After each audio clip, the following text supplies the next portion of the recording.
The best XP farm in the game is not an activity, it's a build. And this one makes everything feel like child's play, even heroic with all directives. And I'm bringing it to you, my updated, tried and true XP farm build. Let's do it. And if you don't know, now you know.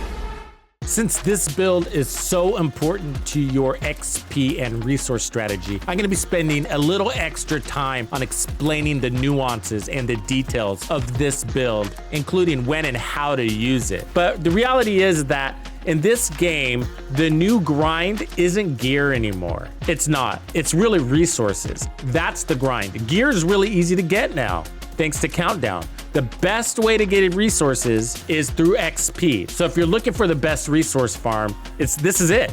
It's this XP build. I look at things differently from a more holistic approach. So when you ask another person, hey, what's the best XP farm in the game? They might tell you to drop down to challenging, put it on 4 directives, and just take on the public executions. And the reason why they say that is because public executions are easier. They're a mixture of enemy ranks instead of just all elites. And so they go faster. And you don't need a really good XP farm build to do those. Just about any build can handle it, because there's such short engagements and they're a lot easier. And if you run around the map and do those for an hour, you can get basically the equivalent and sometimes even more than if you just did control points. My XP farm isn't an activity, it's the build. The way I look at it is that this build turns everything into child's play, even heroic with 5 directives. It is so easy that I can't drop down on the challenging. The game is already too easy and heroic with 5 directives. It's just too easy. And this is as hard as it gets. And so you can still change the activity that you're doing, but this is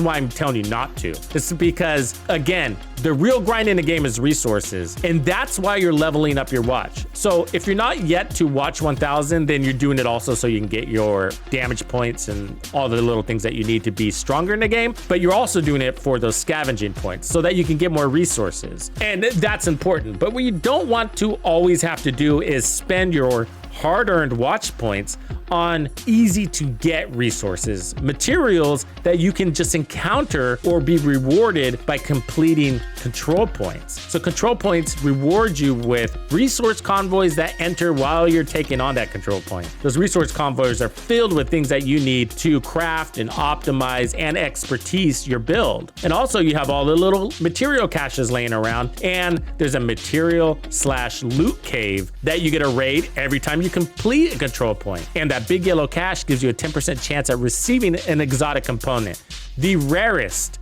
or I should say second rarest resource in the game. And so XP farming allows you to generate passive income on those other characters too. This build is really easy enough to turn on all directives and also take on those public executions on heroic, but it's not going to amass the amount of resources you're going to get from control points. And that's why we're really doing it. And that's my point. The forest or the trees. So yes, I'm after XP, but really what I'm after are resources. That's why I'm doing this. So that way I can level up my weapons, I can craft more gear, I can optimize more gear. And by doing that, that saves me tons of time elsewhere, because when I get maybe a crappy drop of a chest piece that I'm looking for, it's got low rolls but the right attributes, I can just optimize it and not have to stress out because I have all these resources from all this XP farming I'm doing.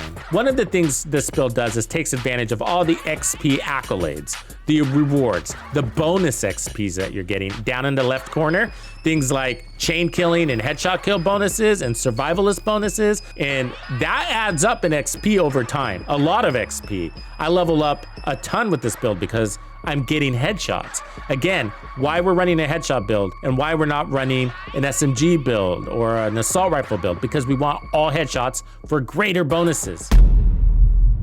So first I'm going to give you a demonstration on how this works, because the mechanics matter and you do have to make sure that builds are in your comfort zone of your play style. So notice I have all 5 directives. I'm playing on heroic and we are on a level 4 control point. Now the first thing is we're going to need ammo. When you're looking for XP builds, really one of the things you're looking for is the ability to run directives, as many as possible. If it's a really good XP farm build, it's going to make it feel like you're not running any directives. So what this build does, we're extremely tanky. I'm talking about running around with armor over 5 million most of the game. You'll see see that here. So keep an eye on the armor bar. Just by staying in cover, I get my starter ammo, and that's all you need. You know, stay in cover 5-10 seconds, you're gonna get your starter ammo. And then from here, what we do is just need 1 kill with our pistol, and that will get us all the ammo we need for much of the game, really. So let's go ahead and start off with this.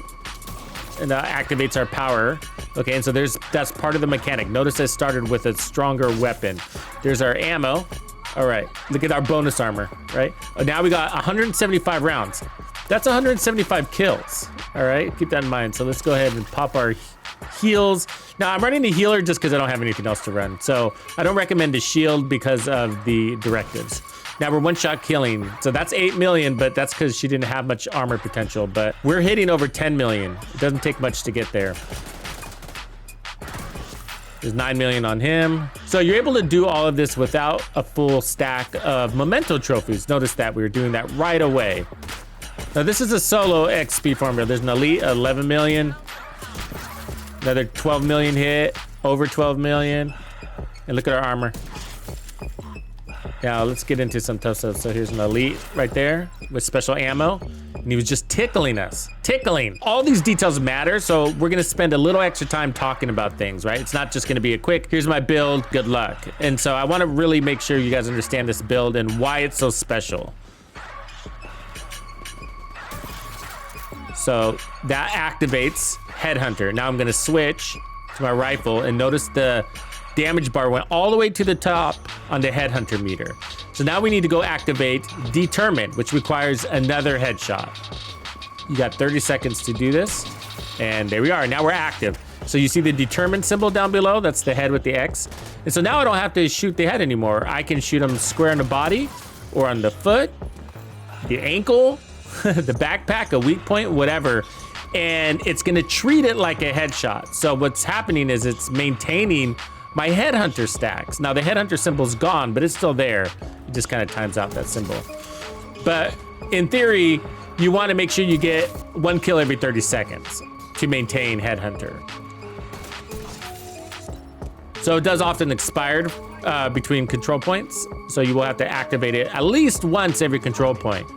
And then from there, you have a very good shot of maintaining it throughout the entire control point.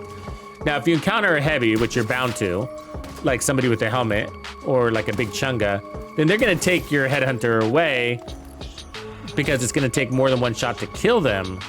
Thus, you're not getting that headshot kill to maintain Headhunter. So you're gonna have to use it to bring him down to size and then kill him, hopefully with another headshot, to reactivate Headhunter, and then you're back to the races. So here's a good example. So we got the boss. So he's gonna take my Headhunter away. So now I no longer have Headhunter. So watch, I'll shoot him again, and he won't take, well, that one's on the head, but let me shoot his leg. So it's just regular armor. So I like using the Nemesis on the big guys like this. But you don't have to have the Nemesis for this build to work, because I know some of you might not have it yet. But it is a gun to have because it brings that kind of utility for guys like bosses and rogues that are extremely strong. Okay, so there's that orange vertical bar. This is part of the build. That orange vertical bar on the left-hand side of my ammo, where it's kind of like halfway full. That is your progress meter to your next specialization round. So notice I have 6 of those. So every kill is gonna add 2 to that ammo bar. That's one of the reasons why this build is special, is because you're getting all those headshot kills really fast and easy, and it's gonna litter the ground with specialization ammo. So there's one right there I can't even use, right? Because I'm full. A total of 8 is what you can pack around with you. So the point is you have a really high quantities of TAC 50 ammo. It's not typically a problem. So the only time you're gonna be low or not have any ammo is really in the beginning, and if you miss a lot. For the most part, I try to use a TAC 50 more than a Nemesis. Now, the thing about the TAC 50 is that it doesn't work as well against named enemies like bosses. That's why the Nemesis is still helpful and why I still pack it around, even though the TAC 50 is handling our needs for the 1-shot kill capabilities. But so that's an important detail, because when I say, hey, rely on your TAC 50 to charge up Headhunter The first question that would pop into most people's head is, well, we're not gonna have very much specialization ammo, so I can't rely on that method. You absolutely can, because all those headshot kills that you're getting are returning you specialization ammo. And so I just wanted to make sure I spent a couple of moments on that, because that's part of the mechanics. That's gonna allow you to go even faster. And the reason why is because in heroic control points, they're majority elites that you're fighting. So let's see, this is a random squad, so they're not gonna be an issue, but let me demonstrate. What I'm gonna do is try to shoot that elite there in the head, and what will happen is she will not die. See that? I mean, 2 million damage, which is good damage. Now, it just so happens to be non-elites here, but in a lot of control points, they're all elites, and you don't have that luxury. But watch now. Now I'm gonna kill her with this shot. See that? 10 million. You only need 10 million to kill an elite. Let me switch weapons. I'm gonna lose the buff on purpose. Okay, so the rifle can't do it by itself, right? So switching to my TAC 50. Now we're gonna be able to kill him with a single shot. 9.950. You need 9.8. So we officially have it. When you're chain killing, Hunter Fury is gonna start stacking amp damage to you too. So watch our next kill, very next kill. 12 million. So that's over the amount of damage we need to kill an elite. So he was an elite, but either way, we only need 10 million. Most bosses, you're just not gonna be able to one shot. That's the sacrifice you're making to be able to do all this crazy stuff. So there's an elite, there's an elite, not a veteran. Now this guy, he's not gonna be able to go down with a single shot. So I save him for later. I sort of save him for last. I mean, you're not afraid of anybody. You know what I mean? So, I mean, look, I'll let this guy shoot me for a while. My bonus armor's timing out, but notice that it doesn't even look like he's applying damage, right? Take some bonus armor again.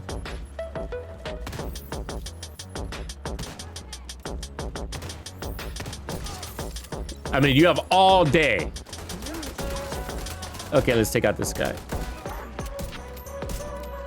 And so this is where I'll pull out my TAC 50, finish him off. There we go. 9.9. And so I've done that on purpose. I don't want overkill. Now you're gonna end up with overkill by the time you get your second kill. So with this build, the idea is to get just enough damage to kill that elite, that first elite, using your TAC and your nemesis. And that's why I've loaded it up with so much defense, because you can. Okay, so for bosses, you don't want to use Determined because he's wearing such a big helmet. So I switched to my nemesis, and what I want to do is shoot his weak point. There, now he's easy peasy. So then I'm gonna switch back to my TAC 50. Notice I still have 8 rounds because we're always killing. Get our first kill. Charge up, shoot the boss of 1. So I didn't want Determined because Determined would make me shoot his helmet, and I don't want to do that. So even if there's only red and purples, I still want to use my TAC 50 because again, it's about fully charging up Headhunter. That's the point. And so we're preparing for the second wave now. There we go, 12 million. So notice that's the only shot I slow down for. So activation shots are the only time I slow down. And that stagger effect, right, is a lifesaver. And so that's what's amazing. Sometimes you'll get comments or somebody might be thinking like, oh, you know, I can do this with an all red, you know, hotshot build or something like that too. Oh yeah, you can, but now there is an answer to that. Maybe this isn't your play style. Maybe you don't like moving around a lot. You're more relaxed and want to just kind of plant it. But the point of this build is maximum survivability, fastest time to kill, single shot. That being said, sniper builds are also great XP farm builds, and this is basically a run and gun sniper build, right? You can't do this as much with the sniper build because of the directives. And so what happens with the sniper build, you can go no scope, you can go hot shot, you can put armor. What ends up happening is your ammo suffers. And so snipers just don't have high amounts of ammo in your inventory, in your stash. So what ends up happening is you're constantly running out of ammo, which means you're always having to switch to your pistol to get more ammo, and that means you're losing whatever buff is coming off of your weapon. They work though, and I have those builds and I enjoy them, but they are more of a challenge just because of the ammo. I love no scope sniper builds. And so that's why I created this build, is because it's a run and gun sniper build, really. So let's walk through the build details. I'm gonna walk you through all of this. And sorry that was all very long-winded, but all those details really matter. Entering dog zone. You're gonna wanna run the 1886. So it's gonna give you 20% reload speed here. You want the reload speed, but you got headshot damage if you really needed it, or rate of fire, which I don't recommend. Damage targets out of cover if you can. It's got 5 rounds in the mag, that's 5 kills. And then I'm running determined. The catch is once you activate Headhunter, which is the chest piece talent, then whatever talent or damage you have on your build is not really applicable anymore, because Headhunter just takes over on the damage department. So something like Determined or even Preservation or something like that is good because it doesn't do damage, and that means it's not going to waste. I'm still using the Determined effects. For the backup weapon, I'm using the Nemesis, and I put damage to targets out of cover on mine. It normally comes with crit chance, so it got a little bit stronger. Keep in mind, I got expertise on mine because I use it a lot, not because it needs it. The Nemesis is the strongest sniper in the game. So, and going back to the rifle, notice I have 17% expertise. Again, the rifle doesn't need it,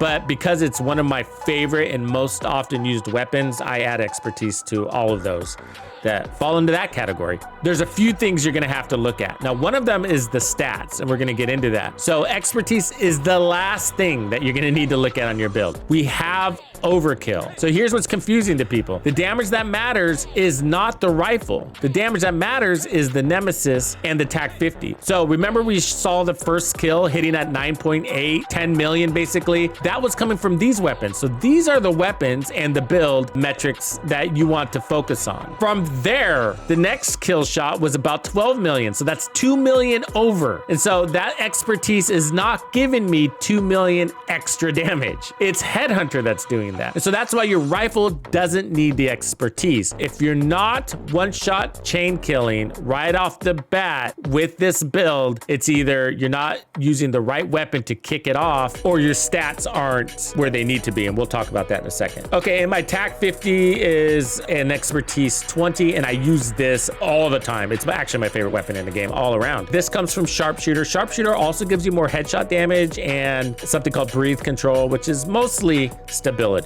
And then for the pistol, which you can use full time with this build, is the D50. It's got 19% expertise on it, and then damage to targets out of cover, and then determined. So Hunter's Fury, we love it because of its 20% armor on kill, and we love it because of its amplified damage. But what we don't really care about is that 15% damage we're not getting. So just for standing there, you're gonna get 20% amplified damage to enemies inside 15 meters. That's pretty cool. And so if you can get that first shot kill inside that buff radius, then you're gonna get your maximum damage potential. So try to do that. Every kill after that is gonna give you 5% more amplified damage. That's gonna hang around for 10 seconds, and that stacks 5 times. Each kill will also cause that disorient status effect if the enemies are close enough. And then you have armor and headshot damage. So that's your equation right there. Here is the gloves. No surprise, the knees, and finally the holster. The latest and greatest, this is the newest update, is the Palisades chest piece. Armor on kill, that's another armor on kill. Hunter's Fury is bringing 20% armor on kill. Here's another 10%. Do we need this armor on kill? We don't, but the build is so strong, I was like, might as well add another layer of survivability to make us that much harder to kill. Headshot damage and weapon handling. Weapon handling helps the reload. And then protection from elites here. So that's our first protection from elites piece. That's basically allowing your bonus armor and your armor to last longer, making you feel and be even tankier than just what the stat says in your armor level. And then Headhunter, this is very important. You have to run Headhunter for this to work. And Headhunter is all about headshot kills. It's the second part that you're really focusing on. The number that says 1,250%, that's the cap. It's gonna raise your last killing blow, if it was a headshot, to a potential 1,250%. But in order to do that, you're gonna have to have 150% headshot damage on your build, more specifically on the weapon. If we look at my weapon here, I'm barely over that threshold, 155% headshot damage. Now, if we look at the Nemesis, 250, that's plenty. And then the pistol, 180, so plenty. And then 280 on the TAC-50, plenty. So that's all important, because if you get your first kill with your Nemesis and your TAC-50 that have plenty of headshot damage, when you switch to the rifle, if you didn't have 150% headshot damage on your rifle, you wouldn't get the 1,250% on the next headshot kill using the rifle, capping at 800%, which is quite a bit different. So if you're not getting chain kills using your rifle, that's the first thing you need to look at. Is my headshot damage at 150%? Notice I'm not running protection from elites on the mask, and that's why. If I did, I would drop my stat below 150% headshot damage, and I don't want that. Finally, the backpack, we got protection from elites here. I do have expertise on it just because I wear this thing so much, but it's not really adding anything significant to the build, and that stat applies to your base armor for just the backpack. Anyways, there's lots of stuff that's happening here. So you're getting kill confirmed, which is 30% weapon damage when you have all your trophies, and then you're gonna get 5% weapon damage every time you pick up a trophy, and that stacks. But we're already chain killing off of the first shot without any trophies, and we already demonstrated that. The damage is really nice. It just gives you a buffer, but we're not really running this for the damage or the skill efficiency, which is 30% also. What we're running this for is the bonus armor. And the second, which is a nice to have, is the 3% armor regen that this is giving you when you're at full trophies also. But the bonus armor, it's all about the bonus armor. And that's why we're running armor. We're not running armor just to run armor. We're running armor because the build has bonus armor and armor on kill on it. That allows us to increase and refresh our armor pool at significant levels. So we're getting 10% bonus armor for every blue core. We have 6 of those. That's 60% bonus armor. Basically, 1.2 million in bonus armor. Listen, for a single trophy. Way more potent than Bloodsucker. Plus, we're getting the 3% armor regen and everything else. Bloodsucker just does not compete with the Memento. We're killing these guys basically point blank and at range, and so you're littering the field with trophies. That's how we're going from 2 million to 3.2 million to 4.4 million, 5.6 million, and greater. Now, you might think I'm exaggerating, but I'm not. Look how fast we're killing those guys and how easy it is to grab those trophies. They're just dropping right in front of us, and we're chain killing. That bonus armor, it lasts for 10 seconds. And so 10 seconds of bonus armor is a lifetime, especially if you're playing out of cover. And they have a really hard time getting to my white armor. And they do, but it's not a problem. Again, 30% armor on kill, 60% bonus armor on kill. That's an effective 90% armor on kill. 60% of that is stackable. Insane. And then the 3% armor regen underneath that. And then you have a healer with 30% skill efficiency on top of that. Again, I'm only running the healer because of the directives. It's got a long duration. So it's just the easiest skill to have and not worry about. And then the decoy is helpful because when you get those riot foam guys, the decoy distracts them and allows you to kill them really quickly. Entering dog zone. If you want to climb an XP, you need to break out this build at least twice a week. And so I talk about it in this resources guide and this other video talking about how to prepare for seasons and how to get the most out of seasons. And there's a dark side to this build I gotta mention. The deal is that the build does make the most difficult content into child's play because you're not being challenged. Because it's so easy, it does get boring.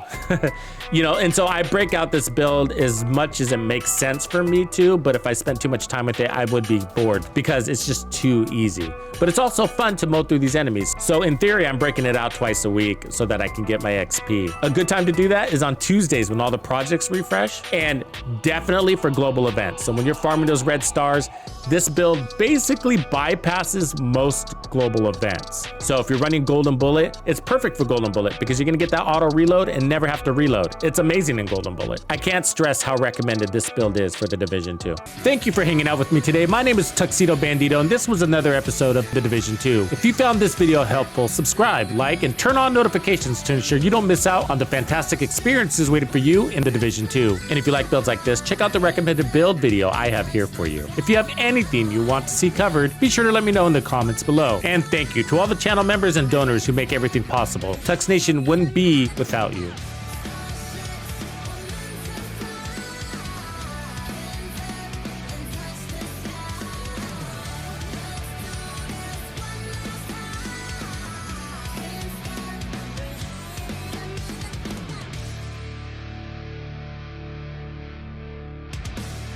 Follow me.